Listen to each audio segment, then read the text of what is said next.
Hi there, I'm Jacob. All month long, we've been talking about love. Love is showing others how much they matter to you. But how do you show others how much they matter to you? That, my friends, is a mystery. That sounded scary. But mysteries don't have to be scary. Some of my favorite books are mysteries. They can get really tense and stressful, but there's always that moment in the end when the detective solves the case. You will find the guilty party hiding out in the school. What school, you might ask? Elementary, my dear Watson. I searched all over the neighborhood, Mrs. Jenkins, but I couldn't find your missing parakeet. My bet is he's been in his cage all along, or my name isn't Wikipedia Jones. The item used to chase Madame Lafarge away was none other than the spatula. All that's fine for a book, but it's a little different when you have a mystery in real life. In today's story, we'll hear about Abraham and Sarah and how God told them to leave home. Where would they go? Well, that, my friends, would be a little mystery. Ooh. Too close. Okay. All right. I'll see you guys in a few. Just.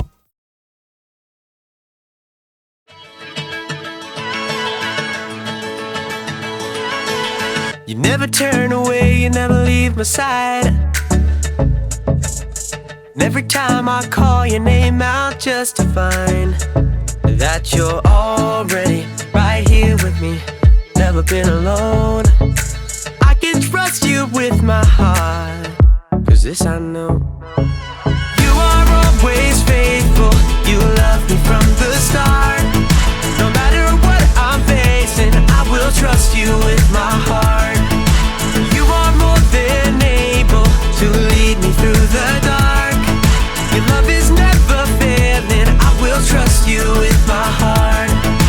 Whoa, I will trust you with my heart. There are days when I feel I need a friend, and then I hear your voice reminding me again that you're already right here with me, never been alone. I can trust you with my heart, 'cause this I know. You are always faithful, you love me from the start. No matter what I'm facing, I will trust you with my heart. You are more than able to lead me through the dark. Your love is never failing, I will trust you with my heart. Whoa, I will trust you with my heart.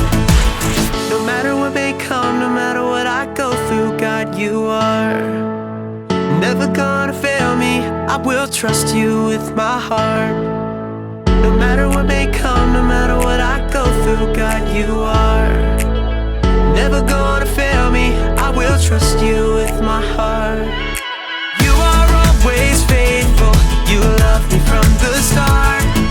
No matter what I'm facing, I will trust you with my heart. You are more than able to lead me through the dark. Your love is never failing, I will trust you with my heart. Whoa, I will trust you with my heart. Whoa, I will trust you with my heart. Whoa, I will trust you with my heart.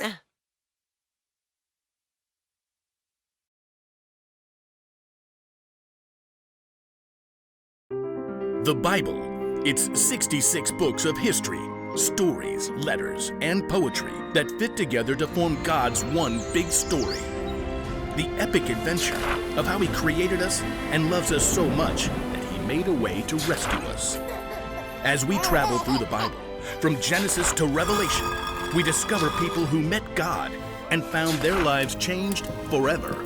Now, for an amazing story, inspired by the book of Genesis, chapters 12 and 15. When Adam and Eve turned away from God and broke the loving rule God had given them, sin had entered the world.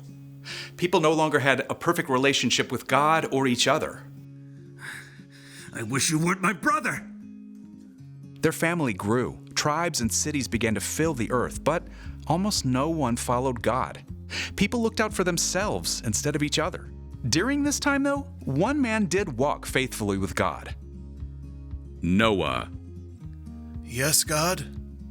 People have filled the earth with their harmful acts. I'm going to put an end to it. God instructed Noah to build a huge boat. I'm going to bring a flood on this earth, but I'm going to make my covenant with you. God told Noah to bring his family and 2 of each animal aboard the boat so that they would be saved. Then rains came and washed over the earth for 40 days. And when the waters finally receded and new life began to grow again, Noah and his family returned to dry ground. Thank you, Lord. Then God set a rainbow in the sky and promised to never again flood the earth. Noah's family grew, and once more people began to fill the earth. Few of them listened to God, though.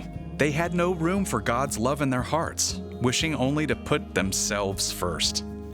In the midst of all this, God still had a plan to show deep, deep love to people. He chose a man named Abram who lived in the land of Haran with his wife, Sarai. Abram. Who is it?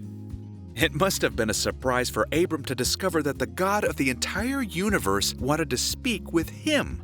But Abram couldn't deny the compelling, loving voice that called him. Go from your country, your people, and your father's family. Go to the land I will show you.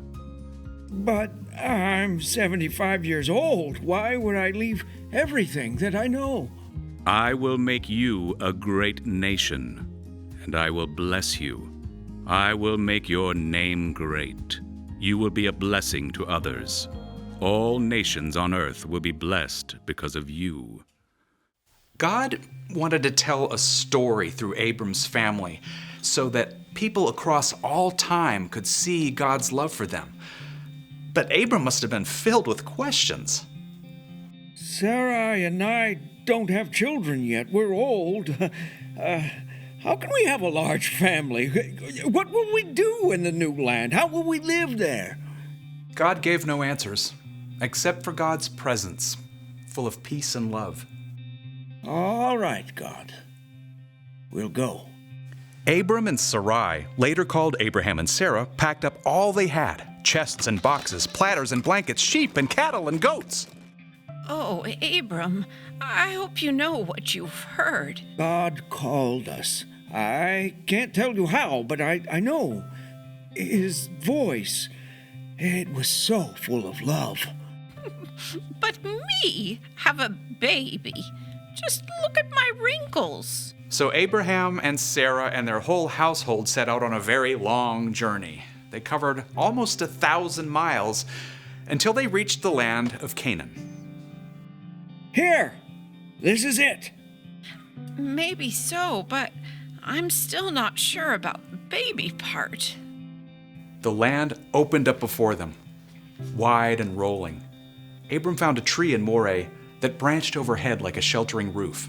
God, we're here. We came all this way. What now? I will give this land to your family who comes after you. Thank you. I just needed to hear that again. Carefully, Abraham piled up stones to form an altar in honor of God. This will stand as a reminder of all that you've promised, Lord. Over the years, Abraham and Sarah made their home in this new land. Abraham made some wise choices and some poor ones, but still, God blessed them with some very good things. I won't say this necklace isn't beautiful, Abraham, but what good is silver and gold if we've got no one to give it to? You know, God promised us a family. Years ago. You really think I can have a child now? I know it seems impossible, but... That night, the Lord appeared to Abraham in a vision. Do not be afraid. I am like a shield to you. I am your very great reward. I know, Lord, but we still don't have any children. When I die, everything you've given us will go to a servant. The Lord led Abraham out of the tent. The night sky stretched overhead. Look up at the sky. Abraham craned his neck to look up. Stars wheeled in the night, vivid points of light. They spun out in layer after layer, reaching into the vast depths of space. Count the stars if you can. Abraham's breath caught in his throat. I can't. No one could. As many stars as filled the sky, that's how many children will be born into your family. God's voice was deep and sure, filled with the same love that had drawn Abraham and Sarah from their home years before. Yes. Yes, God. I believe you. It would still be years to come, but God in love would keep that promise to Abraham and Sarah. It was the first step in a plan to show love not just to their family, but to the entire world.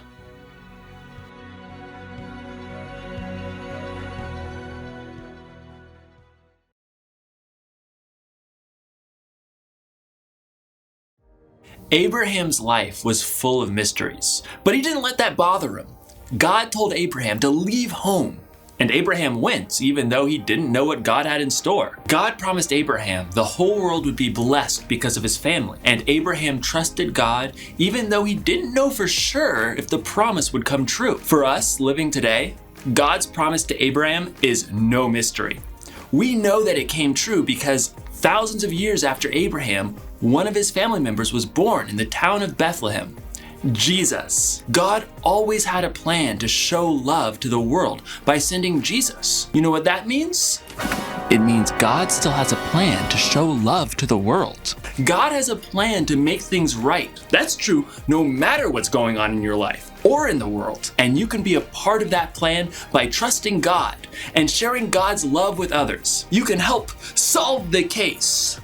If you suspect a person needs something, offer to help them. When a neighbor's in need, you can get to work. If someone is in danger, speak up and be on their side. The one thing to remember today is this: God has a plan to show love to the world. It's no mystery. You can trust God no matter what. Well, that's all I have for you this month. We'll be back next month with something brand new. You want to know what it is? Shh. Sorry. It's a mystery. See you next time.